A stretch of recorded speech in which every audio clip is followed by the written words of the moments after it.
El Ministerio Apostólico de Enseñanza y Predicación Rema Internacional presenta hoy al Reverendo Fernando García Sotomayor con la proclamación de las buenas nuevas de Dios para tu vida. El mensaje de ayer, el mensaje de hoy y el mensaje para la eternidad a los que tienen hambre y sed de la palabra de Dios. Un querigma de Dios para el que oiga, el que tiene oídos para oír. Escuche el dabar del Eterno a las naciones. Ahora es el tiempo para recibir el rema del Espíritu Santo a tu espíritu. Escuchemos con fe la memra del Señor para el alma.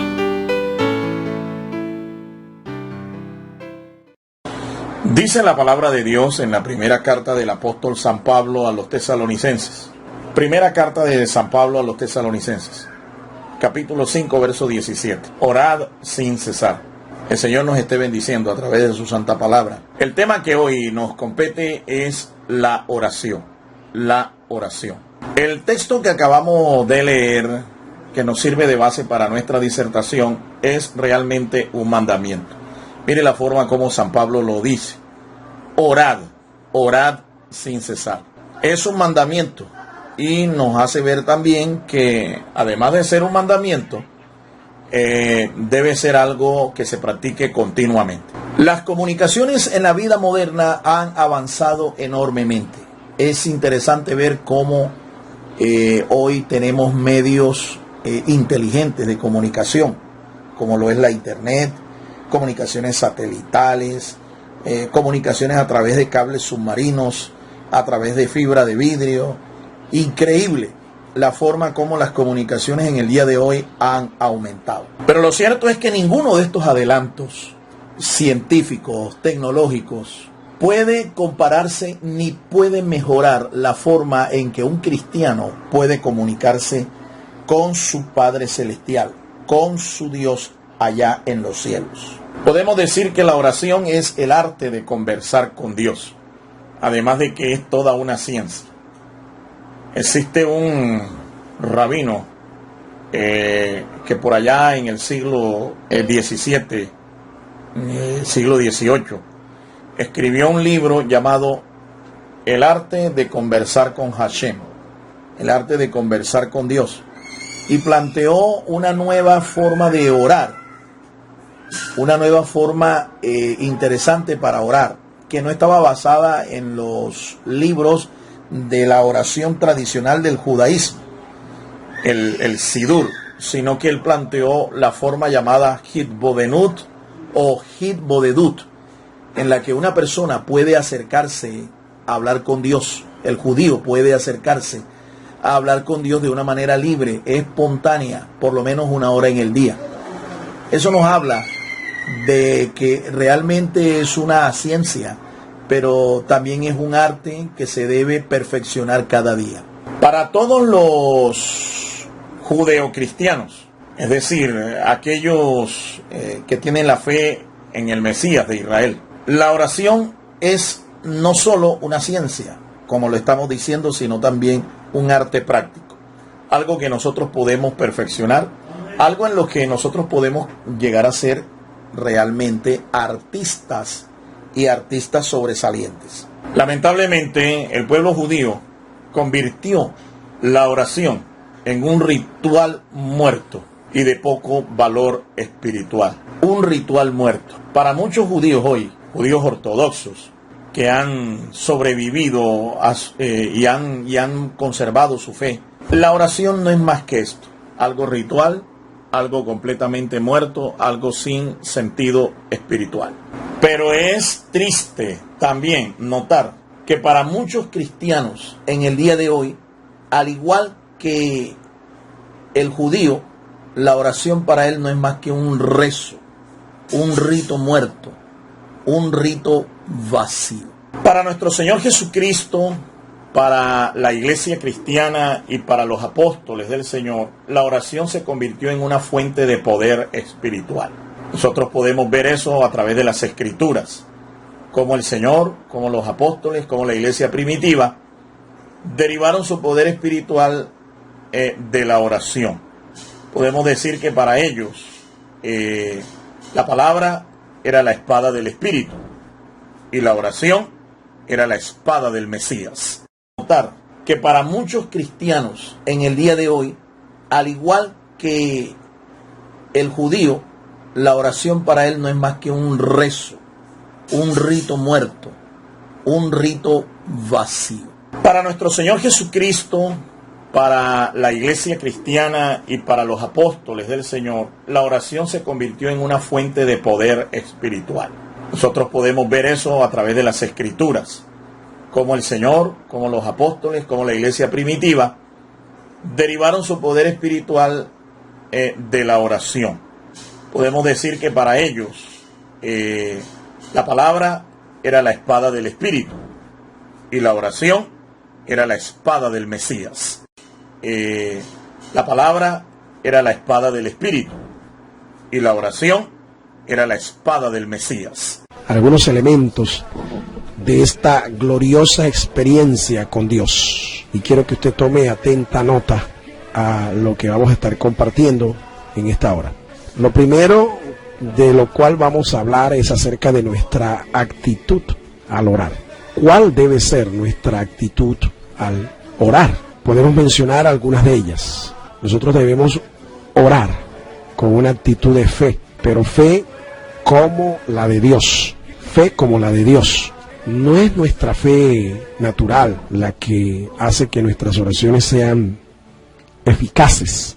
Lo que hace eficaz a nuestras oraciones es la fe con la cual lo hacemos.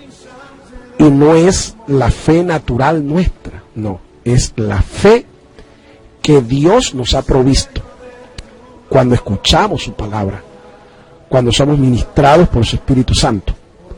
Es esa fe que obra milagros, fe como la de Dios. Y usted me preguntará, ¿y cómo es la fe de Dios? Pues la fe de Dios, según lo que el apóstol Pablo recibió por revelación del Espíritu Santo, la fe de Dios llama las cosas que no son como si fuesen. La fe de Dios da vida a los muertos. Así que cuando nosotros vamos a orar, tenemos que orar con esa misma fe. Con la fe que es capaz de llamar las cosas que no son como si fuesen. Por eso nuestra confesión de fe en la oración es importantísima, porque hay un poder creativo en tu palabra, pero una palabra impregnada de fe, como la de Dios. En el Evangelio de Marcos, en el capítulo 11 y el versículo 24, dice la palabra de Dios: por tanto os digo que todo lo que pidiereis orando, creed que lo recibiréis y os vendrá. Eso es lo que declara el Señor Jesucristo. En Hebreos 4:16, el apóstol Pablo dice: acerquémonos pues confiadamente al trono de la gracia. Eso de acercarnos confiadamente es acercarnos con fe. Dice el apóstol: para alcanzar misericordia y hallar gracia para el oportuno socorro. Cuando tú te acercas al Señor, debes hacerlo con confianza, con fe, creyendo que el Señor no te está cerrando las puertas, que su trono establecido en el cielo es un trono abierto para ti y está basado o asentado en su misericordia. Es un trono que nos provee toda la gracia, todo el favor de Dios, en el tiempo de Dios. En el tiempo de Dios. Sigue diciendo el autor de la carta a los Hebreos, en el capítulo 11 y el versículo 6. Escuche: sin fe es imposible agradar a Dios, porque es necesario que el que se acerca a Dios crea que le hay y que es galardonador de los que le buscan. Entonces nuestra primera actitud al orar es orar con fe como la de Dios.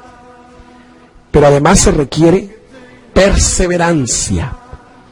Debemos ser perseverantes al orar. Eso nos habla de que usted no puede desmayar tan fácilmente. No desmayes. No desmayes. Hay algunos hermanos que creen que Dios es como el horno microondas. Al horno microondas tú le pones el café instantáneo, le echas un poco de azúcar y lo calientas y tienes café, tienes tinto ya. O leche en polvo, que tomas la leche, la disuelves en el agua fría o el agua caliente, como la quieras, y es cuestión de revolver la cucharita, revolverla con la cuchara el agua y ahí está la leche. Pero nuestras oraciones a Dios y la respuesta de Dios, y nuestro Dios no es un Dios microondas, no es un Dios instantáneo, no.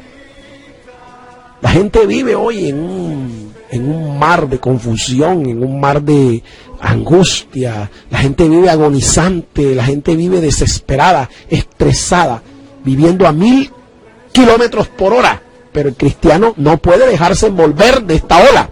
El cristiano debe aprender a esperar en el Señor, a tener perseverancia. Nuestro Señor habló de eso. El Señor Jesucristo dice en el capítulo 18 de San Lucas, escuche los versículos 1 en adelante, también les refirió Jesús una parábola sobre la necesidad de orar siempre y no desmayar. ¿Escuchó eso? La necesidad de orar siempre. Usted y yo necesitamos orar, pero no desmayar. Diciendo, había en una ciudad un juez que ni temía a Dios ni respetaba a hombre. Había también en aquella ciudad una viuda, la cual venía a él diciendo, hazme justicia de mi adversario. Y él no quiso por algún tiempo. Pero después de esto dijo dentro de sí, aunque ni temo a Dios ni tengo respeto a hombre, sin embargo, porque esta viuda me es molesta, le haré justicia, no sea que viniendo de continuo me agote la paciencia. Y dijo el Señor, oíd lo que dijo el juez injusto. ¿Acaso Dios no hará justicia a sus escogidos, que claman a Él día y noche? ¿Se tardará en responderles? Os digo que pronto les hará justicia, pero cuando venga el Hijo del Hombre hallará fe en la tierra. Es decir, hallará gente fiel, hallará gente que ande en fidelidad. A veces Dios se tarda, escúchame, porque no es en nuestro tiempo, no es en nuestro calendario, es en el tiempo de Dios. Así que hay que perseverar. Nuestra actitud al orar también involucra hacerlo en todo tiempo y en cualquier circunstancia. Escuchan, en todo tiempo y en cualquier circunstancia. No solo debemos orar cuando todo va bien, cuando la nevera está repleta de provisiones, cuando la cuenta en el banco está muy bien, está bien de fondos, cuando tenemos con qué pagar los gastos, con qué hacer el mercado, cuando todo va bien. No solamente en ese tiempo, también debemos hacerlo en tiempos de escasez, en tiempos de abundancia, en tiempos de abundancia, pero también en tiempos de escasez, en situaciones difíciles, en tiempos de alegría, pero también en tiempos de dolor. Dice el apóstol Pablo, escribiéndole a los Efesios, el capítulo 6 y el versículo 18, orando en todo tiempo, con toda oración y súplica en el Espíritu, y velando en ello con toda perseverancia y súplica por todos los santos. Ese es el consejo apostólico. Es en todo tiempo, mi amado hermano. No es solo cuando todo va bien, pero cuando las cosas están mal también, hay que orar. Debemos hacerlo también con reverencia. Recordemos, Dios es un Dios temible. Al acercarnos a Él en oración debemos hacerlo reverentemente. Algunos creen que Dios está obligado. Algunos piensan que la familiaridad con nuestro Padre Celestial nos da el derecho de irrespetarle. Pero nuestro Dios es temible. Nuestro Dios es santo, es sublime y excelso. Y como tal, debemos acercarnos a Él. Debemos hacerlo también en actitud de guerra espiritual. Actitud de guerra espiritual. Muchos creyentes descuidan su vida de oración y obviamente descuidan sus defensas espirituales. No son conscientes de que hay un mundo espiritual de maldad que está al acecho nuestro, que nos está haciendo operativos diarios para destruirnos, para desanimarnos, para apartarnos de los caminos del Señor. Hay creyentes que piensan que no hay guerra, pero eso es una perspectiva completamente equivocada. Estamos en guerra espiritual, mi amado hermano, y al orar, nuestras oraciones deben declarar, proclamar la victoria de Jesucristo a los cuatro vientos, a las regiones celestes, que es donde habita el demonio con todas sus huestes. Allí debemos proclamar la victoria del Señor, porque la victoria del Señor también es nuestra victoria. En su nombre somos más que vencedores por medio de aquel que nos amó. Jesús enseñó a sus discípulos a orar. En una ocasión, sus discípulos, algunos de ellos eran ya discípulos de Juan el Bautista, ellos quedaron fuertemente impresionados por la forma como Jesús oraba y le dijeron al Señor que los enseñara a orar, ¿sí? Así como Juan el Bautista había enseñado a sus discípulos a orar. Déjeme decirle, no era que esta gente no oraba, sino que ellos fueron impactados por la manera como Jesús oraba. Y Jesús dio un patrón de oración.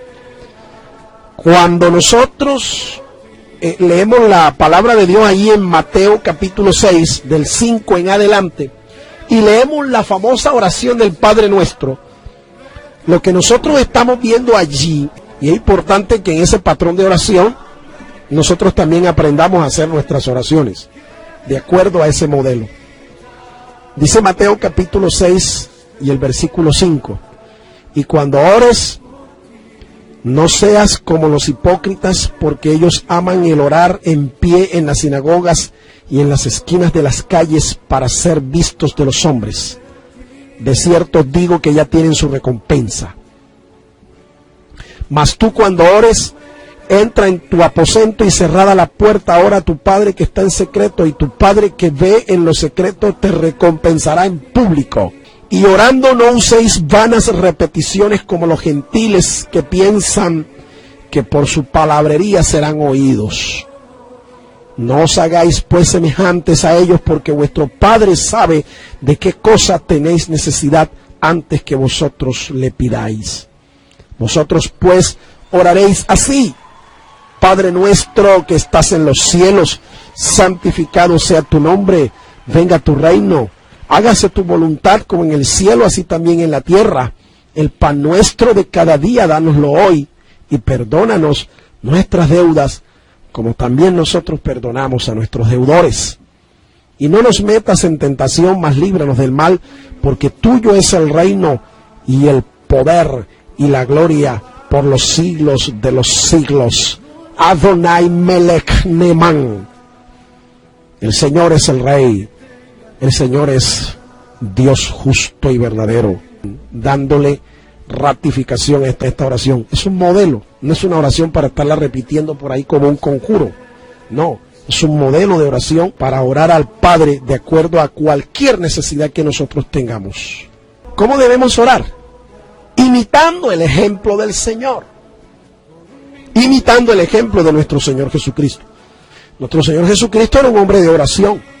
Más de 30 referencias hay en los evangelios que nos muestran la intensa actividad de Jesús conversando con el Padre Celestial. Jesús oró en el monte. Allí oró y pidió dirección para escoger a los que iban a ser sus compañeros en el ministerio. Oró también a solas. Oró a solas, solo con Dios. Él y Dios no más. Hay momentos en los cuales tú tienes que apartarte, hacer un retiro, salir de todo tipo de compromisos, de ocupaciones, de enredos, de marasmos, de rutinas, y tomar un tiempo a solas, tú y Dios, Dios y tú. Jesús oró a solas. Él oró en la noche, escúchame, en la noche, pero oró también en el día. Como dice el apóstol Pablo, orando en todo tiempo. Y principalmente, escúcheme, oró con sabiduría. Oró con sabiduría. Déjeme decirle, esto de orar con sabiduría es orar con el entendimiento. La oración no es una vana repetición de palabras. El judío, escúchame, el judío tiene un libro de rezo, se llama el Sidur. Es el libro del rezo, de los rezos, de las oraciones de todos los judíos. Esta gente sabía orar.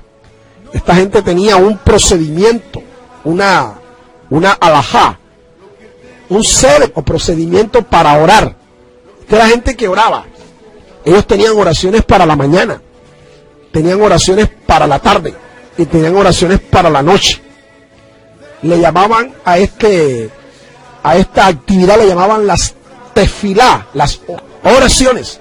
Y repito, tenían oraciones para la tarde y para la noche, oraciones específicas. Pero con el tiempo, el sentido de estas oraciones se convirtió en una rutina, se convirtió en algo vacío, hueco, sin sentido. Por eso muchas veces sus profetas condenaban la actitud de ellos al acercarse al Señor. Convirtieron la oración, un arte para conversar con Dios, lo convirtieron en una rutina vacía, muerta, hueca, litúrgica y ritual. Eso mismo puede pasar con nosotros en este tiempo, si no oramos con sabiduría. Hay que saber orar, hay que hacerlo con sabiduría. Nuestro Señor Jesucristo dice allá en el Evangelio de Juan, en el capítulo 6 y el versículo número 15. Juan capítulo 6, versículo 15. Pero entendiendo Jesús que iban a venir para apoderarse de él y hacerle rey, volvió a retirarse al monte, él solo. Jesús entendió, y cuando fue a orar al Padre, oró con sabiduría. Igual nosotros. Y escúcheme, si nos falta sabiduría, debemos pedirla a Dios. Porque tú puedes orar con las lenguas que el Espíritu te da, pero si oras con las lenguas que el Espíritu Santo te da, posiblemente tú no entiendas lo que las lenguas están diciendo en ese lenguaje celestial, y tu entendimiento queda sin fruto. Edificado espiritualmente lo serás, pero no entiendes lo que estás orando. Y Pablo habla de que hay niveles en la oración nuestra. El apóstol dice que hay oraciones que se hacen con el entendimiento, hay oraciones que se hacen en lenguas angelicales y hay oraciones que se hacen con gemidos indecibles al Padre. Esas oraciones que se hacen en lenguas angelicales o en gemidos indecibles son oraciones que nosotros muchas veces no interpretamos, no entendemos, aunque nuestra alma, nuestro espíritu es edificado. Sin embargo, el consejo del apóstol es que nosotros oremos con el entendimiento. Hay que orar con sabiduría, y al hacerlo debemos imitar el ejemplo de nuestro Señor. Nuestro Señor Jesucristo oró con sabiduría. Tercero, el lugar de la oración. ¿Cuál es el mejor lugar para orar? Hay gente que a veces se aparta, como hemos dicho, es necesario. Pero hay ocasiones en que usted no necesita apartarse. Es más, a veces no puede apartarse, porque de pronto le es imposible. Está en situaciones en las cuales usted no puede apartarse, no puede retirarse, no puede hacerlo en un lugar privado. Entonces tiene que hacerlo allí. Entonces, entienda, para orar, nosotros no solamente lo hacemos cuando estamos en la casa, en el hogar, en privado, ¿sí? Como dice Mateo capítulo 6, ahí donde hemos leído, en privado, no. También hay que aprender a orar en público, cuando estamos en público. Entonces, el lugar puede ser en el hogar y lo hacemos en privado, o en el templo, en público. Jesús no solamente oró en privado, también oró en público. Aquella vez que iba a levantar a Lázaro de la muerte, él oró en público y todo el mundo escuchó la oración. En el libro de los Hechos, en el capítulo 4 y el versículo 23, tenemos el ejemplo de los apóstoles del Señor orando en público. Hechos capítulo 4, versículos 23 y 24, dice la palabra de Dios: y puestos en libertad vinieron a los suyos y contaron todo lo que los principales sacerdotes y los ancianos les habían dicho. Y ellos, habiendo oído, alzaron unánimes la voz y dijeron: soberano Señor, tú eres el Dios que hiciste el cielo y la tierra, el mar y todo lo que en ellos hay. La iglesia oró juntamente en público. La iglesia primitiva también era una iglesia de mucha oración, y la oración a ellos les dio la victoria sobre sus adversarios. En el capítulo 12 del libro de los Hechos, dice el versículo 5: así que Pedro estaba custodiado en la cárcel, pero la iglesia hacía sin cesar oración a Dios por él. ¿Cómo lo hacían? En público, en cuerpo, es decir, en medio de la congregación. Hay que hacerlo así. Pablo escribe a Timoteo su primera carta, en el capítulo 2 y el versículo 8, y dice así: quiero pues que los hombres oren en todo lugar, levantando manos santas sin ira ni contienda.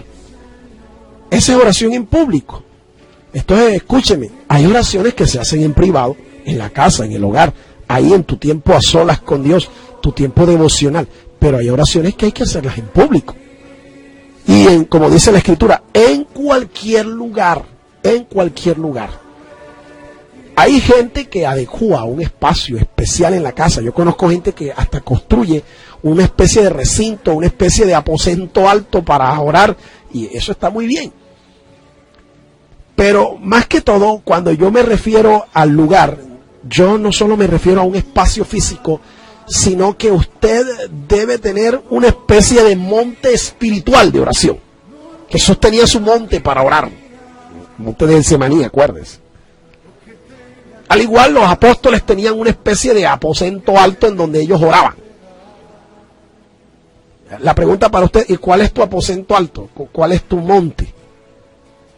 Tú debes tener un lugar espiritual en donde tengas un tiempo de comunión íntima con el Señor.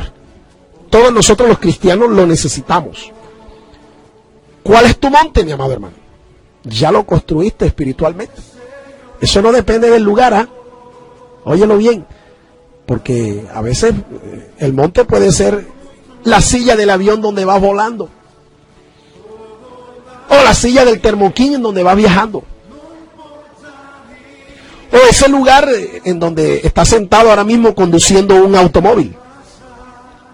Ese puede ser tu monte espiritual de oración. Ese puede ser. O para algunos ese monte es sencillamente la playa que queda enfrente de su casa y en donde todas las madrugadas se levanta él a caminar y allí conversa con Dios. Ese es su monte. O el monte puede ser ese lugarcito de trabajo donde te encuentras, esa cabina, ese sector especial de la empresa en donde tú te encuentras con Dios. Es un lugar espiritual, un lugar espiritual. Así que es importante que tú entiendas que el lugar no necesariamente está orientado o significa un sitio físico. No, no necesariamente. Número 4, clases de oración. No todas las oraciones son iguales. No todas las oraciones son iguales. El apóstol Pablo, escribiéndole a Timoteo en el capítulo 2, los versículos 1 en adelante, dice así: exhorto ante todo a que se hagan rogativas, oraciones, peticiones y acciones de gracias por todos los hombres. Ahí está las 4 clases de oración: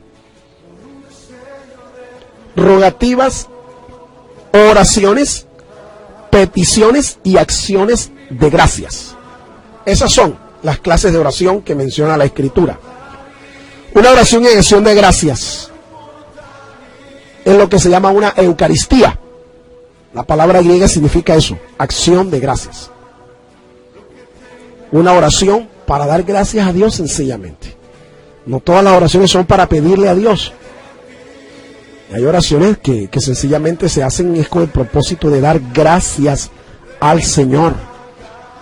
El apóstol Pablo dice, escribiéndole a los filipenses, en el capítulo 4 y el versículo número 6, dice así: por nada estéis afanosos, sino sean conocidas vuestras peticiones delante de Dios en toda oración y ruego con acción de gracias.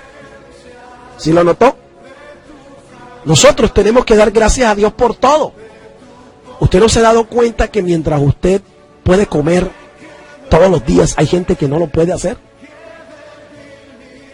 Le aclaro un poco más. Mire, hay gente que tiene mucho dinero, tiene muchas posesiones, y delante de ellos se sirven banquetes, manjares, pero ellos no pueden comer.